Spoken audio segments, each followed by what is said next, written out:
The American legal system is facing a critical test. At the heart of this test lies a recusal request in a case of paramount importance. The defendant, charged with the attempted assassination of former President Donald Trump, has formally requested the removal of Judge Aileen Cannon from the case.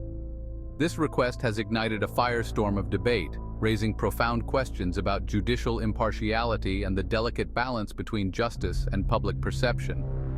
The gravity of the charges cannot be overstated. An attempt on the life of a former president strikes at the very core of American democracy. The defendant's guilt or innocence remains to be determined, but the request for Judge Cannon's recusal adds an unexpected layer of complexity to an already sensitive case. The outcome of this recusal request could have far-reaching implications, potentially setting a precedent for future cases and shaping public trust in the judicial system. Central to the defendant's recusal request are concerns about Judge Cannon's ability to remain impartial. These concerns stem from her past rulings in cases involving former President Trump. Notably, Judge Cannon presided over a case involving classified documents seized from Trump's Mar-a-Lago residence.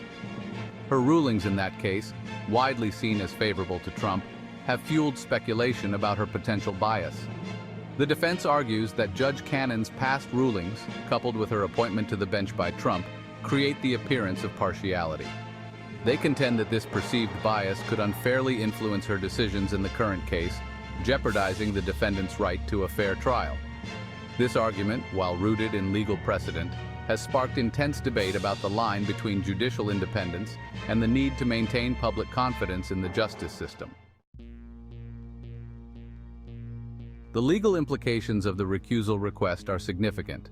Federal law outlines specific grounds for recusal, including personal bias, financial interest in the case, or a close relationship with parties involved. However, the decision to recuse ultimately rests with the judge in question. Judge Cannon must now weigh the defendant's concerns against her own assessment of her ability to remain impartial. Should Judge Cannon deny the recusal request, the defense could appeal the decision. This appeal would trigger a separate legal battle, potentially delaying the trial and further complicating the proceedings. The appellate court would then face the daunting task of determining whether Judge Cannon's past rulings and connections to Trump constitute sufficient grounds for recusal. The recusal request has ignited a firestorm of public debate. Legal experts, commentators, and ordinary citizens alike are deeply divided on whether Judge Cannon should step down. Supporters of the recusal argue that it is essential to maintain the appearance of impartiality, even if no actual bias exists.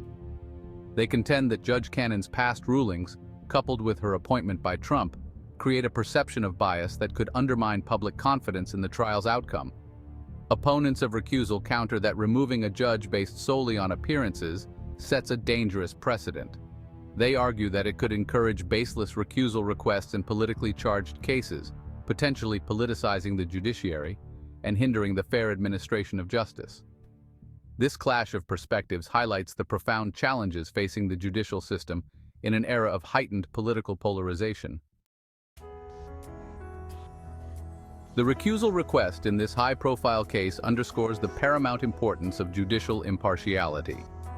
The American legal system is founded on the principle that every individual, regardless of their political affiliations or the gravity of the charges against them, deserves a fair trial before an impartial judge. This principle is enshrined in the Constitution and serves as a cornerstone of American democracy. The judge presiding over this case faces an immense responsibility to ensure that justice is served while upholding the integrity of the judiciary. It is a responsibility that demands not only impeccable legal judgment, but also an unwavering commitment to fairness and impartiality. The judge's decision on the recusal request will have profound implications, not only for the immediate case, but also for the future of American jurisprudence. The recusal request presents a critical juncture for the American judicial system. It compels us to confront fundamental questions about judicial independence, the appearance of impartiality, and the delicate balance between upholding the law and maintaining public trust. The outcome of this request will undoubtedly shape public perception of the judiciary and could have far-reaching implications for future cases. As this high-stakes legal drama unfolds, it is incumbent upon all Americans to engage in thoughtful reflection. We must demand a justice system that is both fair and perceived as fair, a system that upholds the rule of law while safeguarding the integrity of the judiciary.